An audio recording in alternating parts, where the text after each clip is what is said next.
Welcome to BigDaddie Sports. I'm your host, BigDaddie. Help me, Jenkins. And we're back with you once again talking about the hot topics, so let's jump right in it. Somebody wants to discuss Tebow. It ain't me. I don't care about backup players who haven't seen the field all year. The floor is yours. Tebow has been mistreated. This is horrible. Wait. What lie did you just tell America? He's been mistreated. Wait.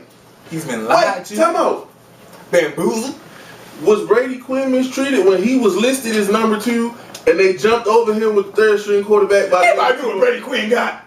Oh no. Tebow was still a big question mark. No, you telling me they went 7-1 with Brady Quinn? That ain't the question. Was Brady Quinn treated right last year? Yes. No. Yes. He was listed as the backup and they jumped over him. Nobody had outrage last year. Who's Brady Quinn? Who is Tebow? Tim Tebow. His 46% completion self. Don't nobody want to see that. Look, 7-1 playoff. Look, my point is, you couldn't start Tebow one freaking game? Look, y'all ain't going nowhere. And Rex, all you doing is turning yourself into the bad guy. You in New York. And you know what I tell you? He looked like hot garbage in practice. Look, it don't matter. Hot garbage. Man, Tebow looked hot garbage in practice last year. He still went 7-1. It don't matter. Is their offensive line as good as Denver's last year? Do they have an Eric Decker and Demarius Thomas on his team? Is Willis McGahee walking through that door to be the running back in the spread option? And let's be real. Tim Tebow put on 20 pounds. He ain't even as quick as he was last year to run the spread option. They wasn't changing their offense. He ain't the guy. No apologies. Mark Sanchez ain't the guy. Let's try something new. Let's try something new. They tried something new. He got a concussion. We're going with Mark Sanchez. Insanity. Because the fact of the matter is, let's be honest, if he go out there this week and throw by some miracle of God 300 yards and a couple touchdowns and no picks, they got to bring him back next year. Nobody want to go through this headache again. Wait, hold up.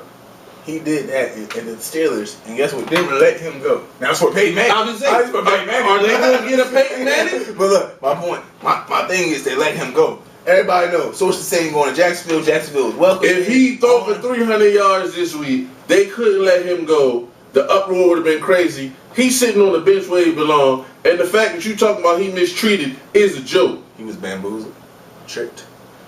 You think he the only NFL player that never got lied to?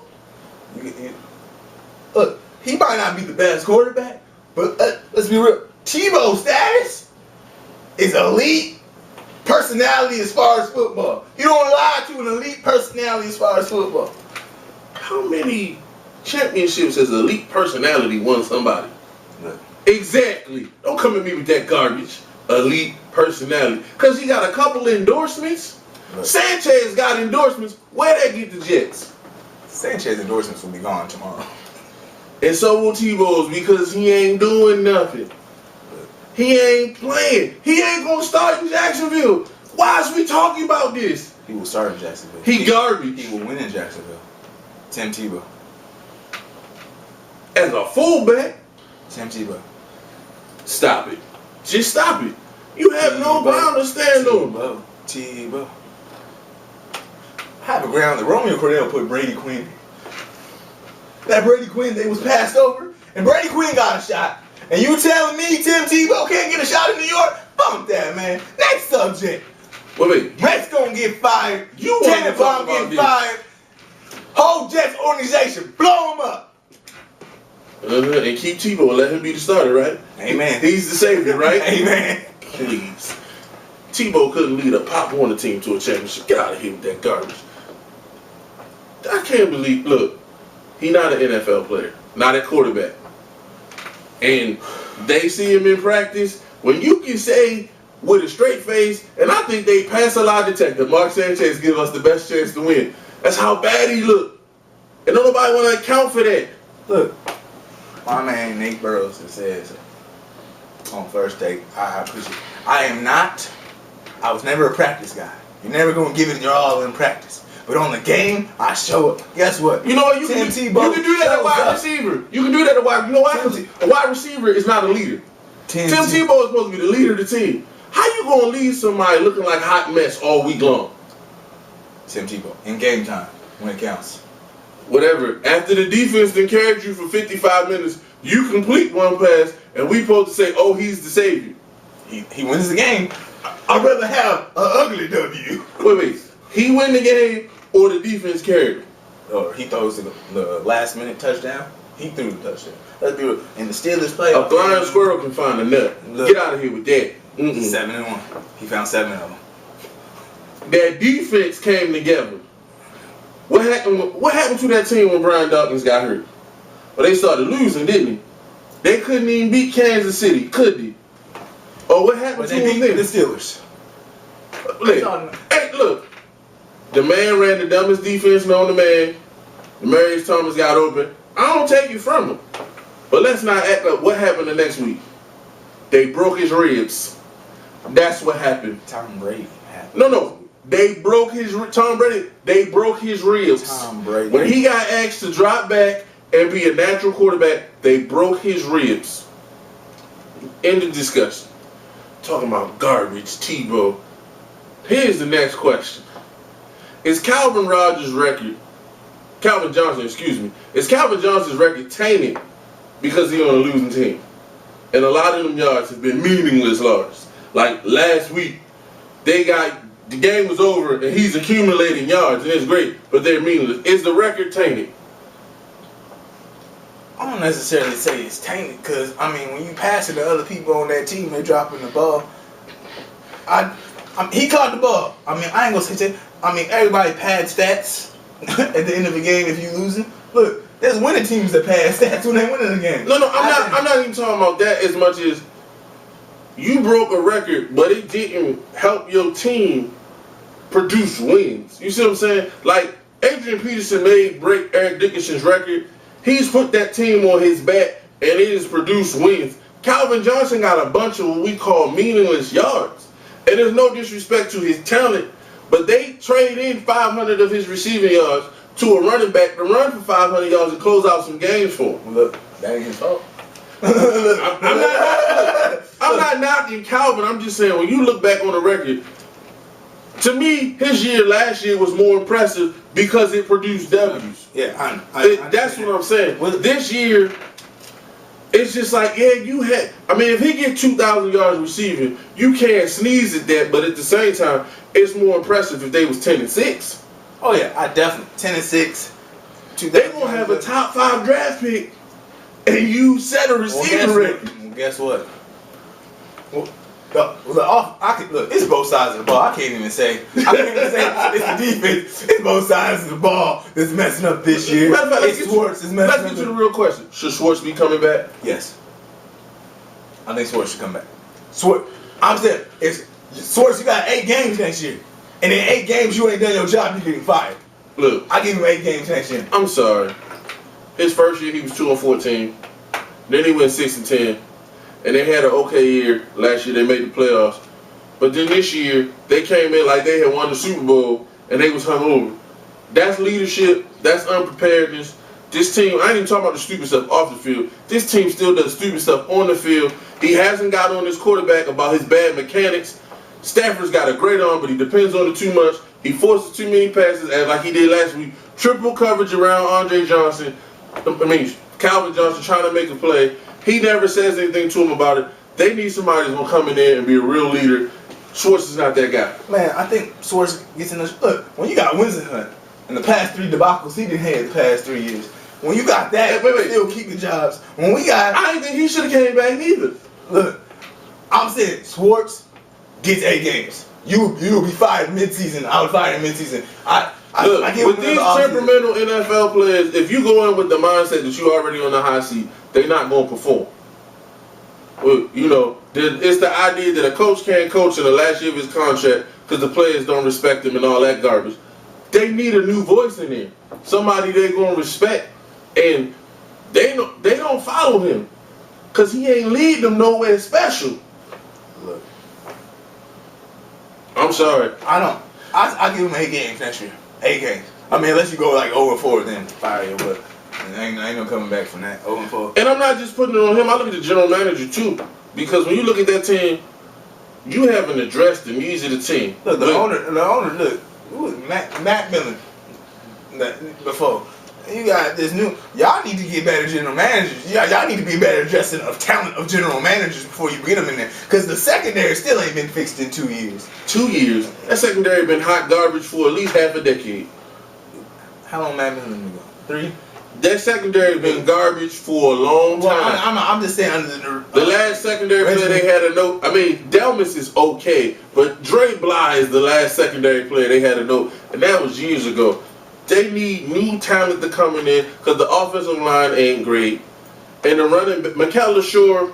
Exactly. But I mean, no. You spent the second round pick on no. So, no new GM, new coach. I'm not an advocate of people getting fired, but if you ain't getting the job done, you ain't getting the job done. Next up, Redskins versus Dallas. It's the game of the week. Is Romo gonna change his legacy? No. Redskins win. Redskins go to the playoffs. I'm not for the Cowboys winning this game. I don't like the last couple wins. I don't like they wins. They ugly wins. They last minute, last second wins. And when you got a team that got 31 or 28 to 3 in the first half. We going here. If Tom Brady had came back and beat the 49ers, would you have called that an ugly win or a great comeback by Tom Brady? Your perception is based on the history of that quarterback. Right now, Tony Romo is playing some of the best quarterback in his league. In the second half. In the second half, yes. Now, 5 minutes ago, all Tebow did was complete one pass and win. It was all about wins. Now we giving demerits for winning games. How long Tony Romo been in the league?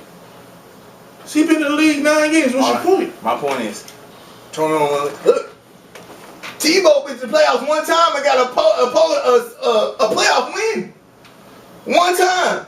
Tony Romo goes to the playoffs when he did make the playoffs and was losing. He got one playoff win. And then now you come in again. These last 2 games, he's left. Won at the last minute, the last second, overtime. And I'm saying this team, this Redskin team came up and got you 28-3 in the first half. So they bought great second half. Jason Garrett's coming up with some great adjustments, and that's fine. But would you go into tier with a Redskins team that's hungry, or the Cowboys team that's hungry, and I'm seeing how the Cowboys team has been winning, I'm just saying, I think the Redskins got them beat. Look, I'm going to be real with you. I don't even think this game is that much about Tony Romo. This game to me is about one person and one person only. And he don't want to stand up and be a vocal leader, but he better this week. And his name is DeMarcus Ware. It is DeMarcus Ware's job defensively to lead that team and to keep RG3 in check. If DeMarcus Ware show up big, Dallas wins. But if RG3 is running all over the place and he don't play contain and he gets lost on them draw plays, it's a wrap. Well, guess what? I hear you. And I agree with you. But DeMarcus Ware is just going to be cut. And another team is going to pick him up. Tony Romo's legacy's going to die. No, I agree. And that's why that's my point. You got to Tony go Romo the quarterback and he get all the publicity, but some of this is on that defense. The reason why they coming back late is because defenses is giving up points. Look, every possession for Tony Romo, you put points on the board. I mean, if it's is that realistic to ask anybody every time you get the ball score? Nobody does that. Look, it's this game. You gotta go in there and you gotta do it. Cause my biggest point, you gotta play good.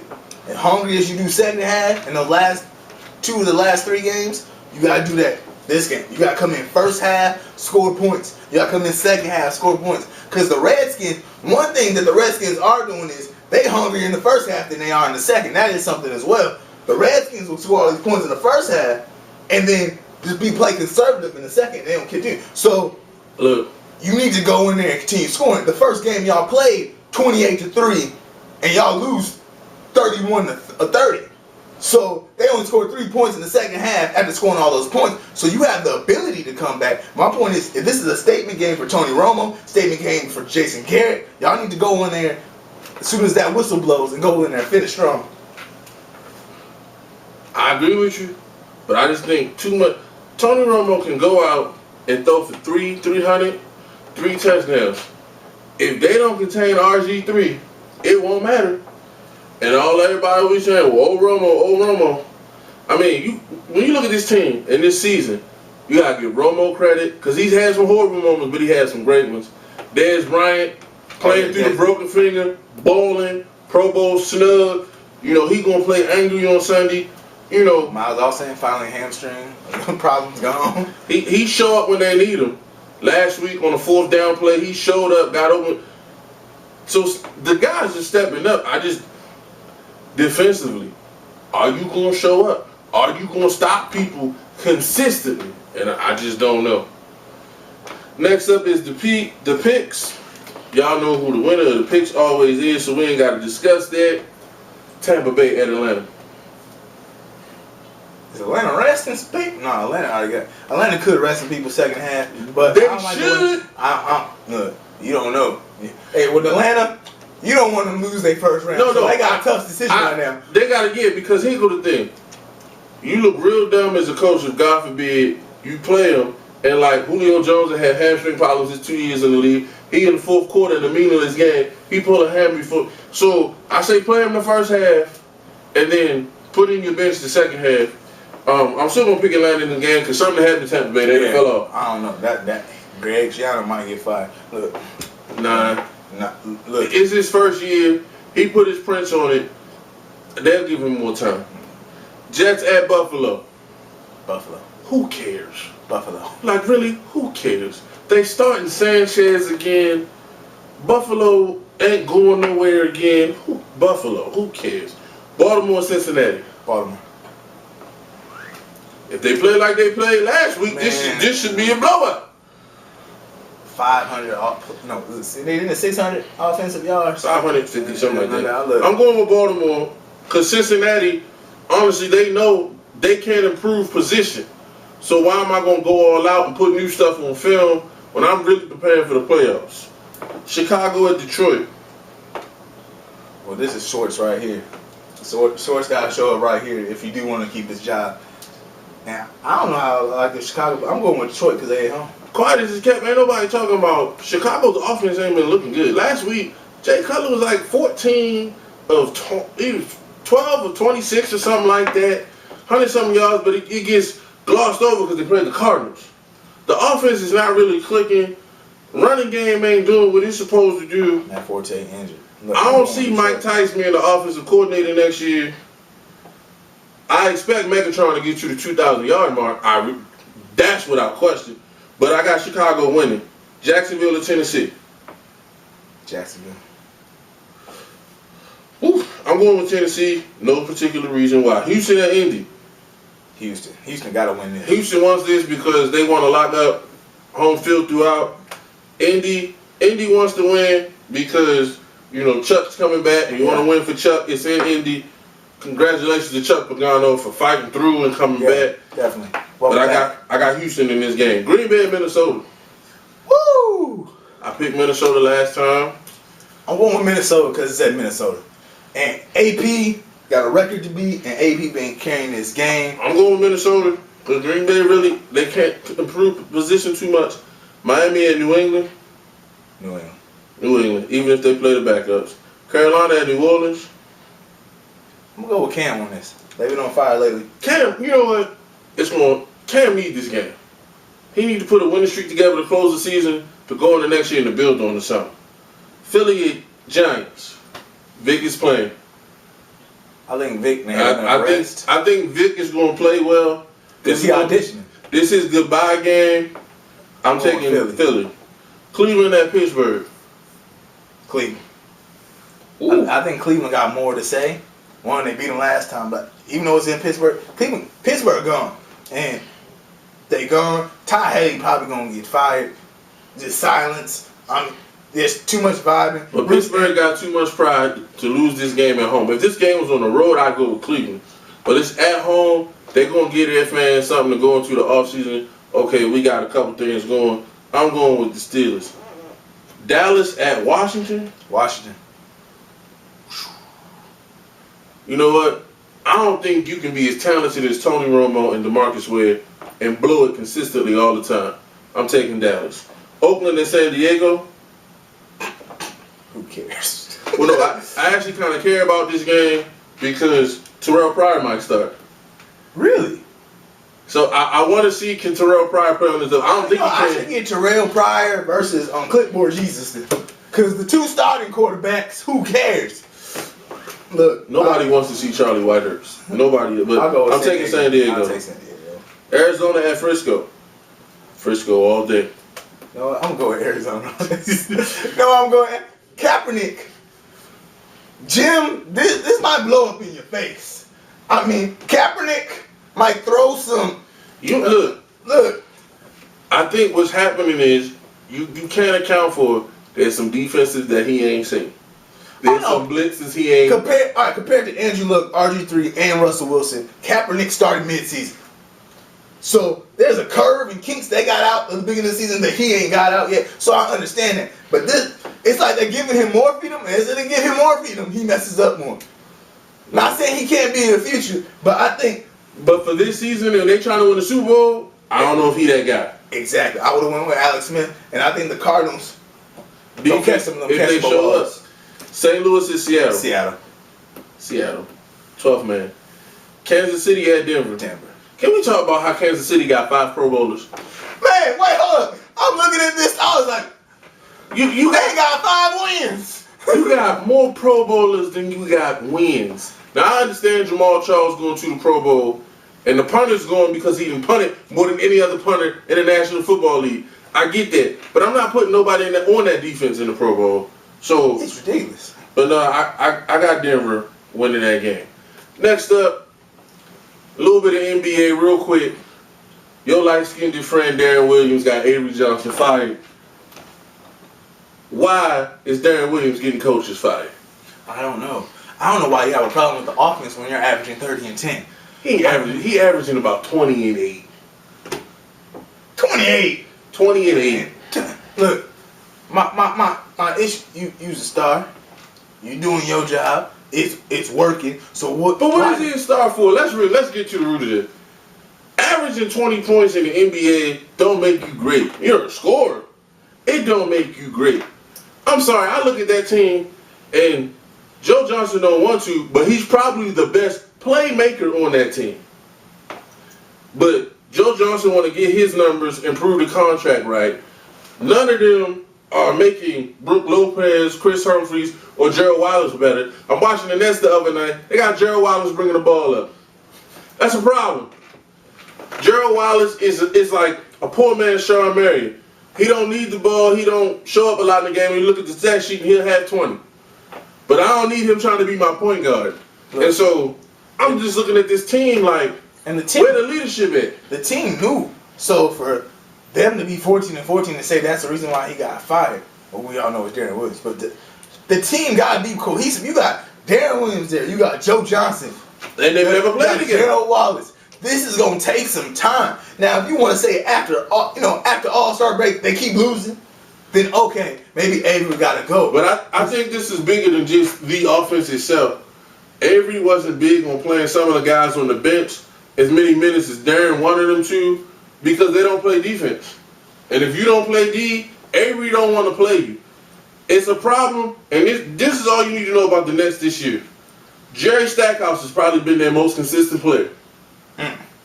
Jerry Stackhouse is one of the oldest players in the league. I mean, so when you can legitimately say that and that not be argued, there's a problem with the starters and the leadership on that team.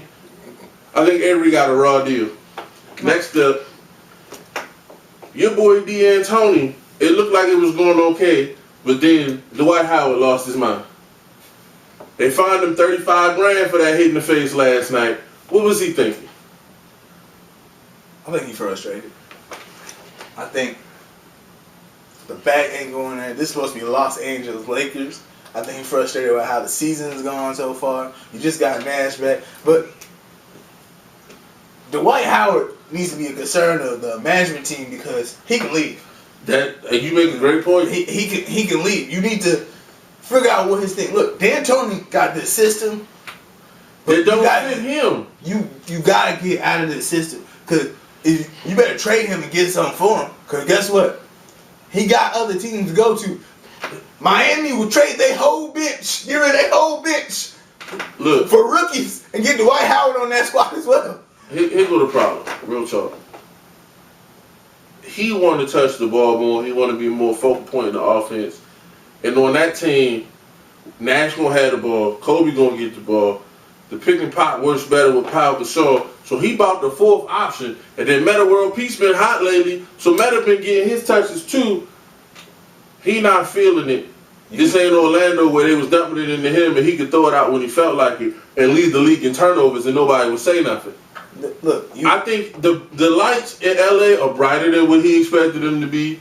You can tell by his tenor and tone and the interviews. I don't think he gonna stay. No. I don't think he can handle it. I don't think he can stay. Just let's be real. Brandon D'Antoni system. Nash got the ball. Nash is gonna throw it to a wing. After picking on, gonna throw it to a wing. They can shoot a three. The only consistent three you got on that team is Kobe. So yes, Kobe is happy Nash is there because he's gonna get his 30 points or more each game. And Kobe doesn't have to make his own shot. Nash is gonna let him get open, but he's still gonna get his points. Powell, might make 1 to 10. Play better, but he only gonna get 1 to 10. Metta World Peace might get 2 to 10. Dwight, you ain't shooting no 3. They want to run their D'Antoni system. You need that Shannon Fry center who gonna get you 5 and 10 threes, but don't show up in the playoffs. You need. That's what it is. And so how this team works, I don't think D'Antoni was a fit. But I don't think Dwight Howard. But see, here go the next question. Dwight don't seem to be feeling D'Antoni. Dwight didn't feel Stan Van Gundy. Do Dwight Howard want to be coached? I think that's a legit question the next organization is going to have to ask themselves. Like, this guy just don't want anybody to say anything to him. Well, let's be real. Let's go back to Orlando. Let's go back to when they were on these hot streaks. And it wasn't just when it was Rashard Lewis. When even Jason Richardson that came in. When you started looking at some of this stuff, when Dwight started getting upset, is when he ain't getting the ball as much because you got these 3 people similar to D'Antoni's system where you going out to an open 3. Rashard Lewis getting his points, Jason Richards getting his points, but they ain't all going to Dwight. But he was getting upset because Stan Van Gundy said, "Look, you're not rebounding consistently enough. You know, you letting people grab offensive boards. Stan Van Gundy, you're not rotating on defense, and I'm not going to tolerate the free throws." He doesn't like being called out. That's coaching. I don't know if this dude has championship medal. Guess what? You can be on a great team, and if you don't want to be coached, you do just like you did against the Lakers. You're going to go to the finals, and you're going to get swept over and over again because you won't let your coach implement a better game plan. Look, you can't expect. You can't expect to go everybody get coached. Everybody. Michael Jordan got coached. Magic Johnson got coached. LeBron and them, they get coached by Eric Spoelstra. Eric Spoelstra had no resume to coach these cats. And Eric Spoelstra is like, look, we're going to be better if you're in the post. Eric Spoelstra, Chris Bosh, I know you don't like playing center, but we're a better team when you play center. So you're starting at the 5, and they're doing it. Those guys wanted a ring. I don't think that's Dwight Howard's biggest concern. And if that's the case, I don't want him on my squad because he's going to put up numbers and regular season wins. But come May and June, he not going to be there. No, and that's when it counts. And regular season wins may get you to the playoffs, but you ain't going to stay in the playoffs. Right now, I take the Clippers over y'all in 7.